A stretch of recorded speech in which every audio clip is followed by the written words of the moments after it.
आज ही Doubtnut app download करें। Doubtnut पर होगा अब आपके सभी मैथ्स, केमिस्ट्री, फिजिक्स और बायोलॉजी डाउट्स का सफाया।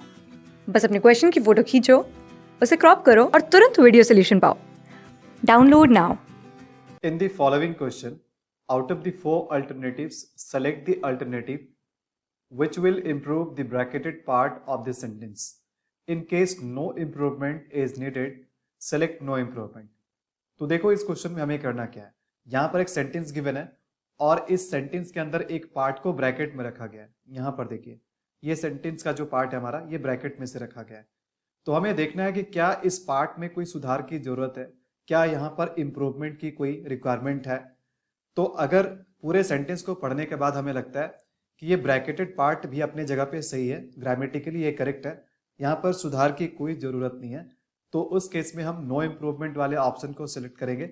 और अगर हमें लगता है कि यहाँ पर सुधार की कोई जरूरत है, यहाँ पर इंप्रूवमेंट करना चाहिए, तो हम बाकी के जो तीन ऑप्शन है, इन तीन ऑप्शन में से हम चेक करेंगे कि कौन सा एक पार्ट, यानी कि ऑप्शन में से कौन सा ऑप्शन इस पार्ट को इंप्रूव कर सकता है। राइट, तो चलिए एक बार हम अपना सेंटेंस पढ़ लेते हैं।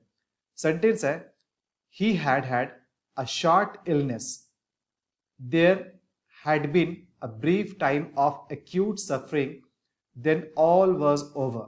राइट, तो चलिए हम देखते हैं कि क्या यहां पर कोई इंप्रूवमेंट की जरूरत है। तो सबसे पहले हम चेक करते हैं कि इस सेंटेंस में कहां कहां पर वर्ब है। तो एक तो यहां पर हम वर्ब देख रहे हैं हैड, उसके बाद हमारा ब्रैकेटेड पार्ट में भी हैड है, और आगे चलकर देखें तो यहां पर भी हमारा एक वर्ब है वाज। तो इस सेंटेंस में जितने भी वर्ब्स दिए हुए हैं ये सभी पास्ट फॉर्म। यहां से एक बात हमें पता चलता है कि पूरा कहानी पास्ट का है। राइट, यानी कि हमारे सभी वर्ब के फॉर्म भी कहां होने चाहिए, पास्ट में होने चाहिए।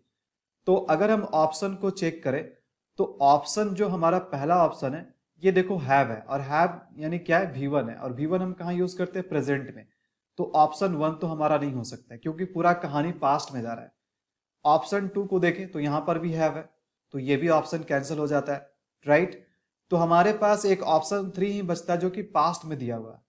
क्या दिया हुआ है, हैड बीइंग। तो हैड क्या है, पास्ट है। क्या ये इंपॉर्टेंट है कि हम इसे जो हैड बीन है इसे हैड बीइंग से रिप्लेस करें? तो ऐसा कोई भी जरूरत नहीं है।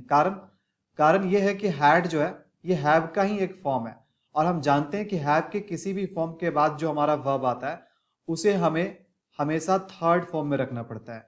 यानी कि अगर बी का कोई फॉर्म आ रहा हो तो हमें उसे बीन के फॉर्म में रखना पड़ेगा। राइट, बीन क्या है, वर्ब 3 है। जबकि अगर हम बीइंग की बात करें तो देखो बीइंग यहां पर क्या है, बीइंग यहां पर V4 है। राइट, तो ये तो होगा नहीं, यानी ये भी ऑप्शन हमारा कैंसिल हो गया। तो कुल मिलाकर देखा जाए तो यहां पर इंप्रूवमेंट की कोई जरूरत नहीं है, नो नीड ऑफ इंप्रूवमेंट। यानी कि हमारा जो करेक्ट आंसर होगा ये होगा option 4। Option 4 is the right answer, यानी कि no improvement. I hope you got it. Thank you. Class 6 से 12 से लेके नीट, IIT, JEE मेंस और एडवांस के लेवल तक 10 मिलियन से ज्यादा स्टूडेंट्स का भरोसा।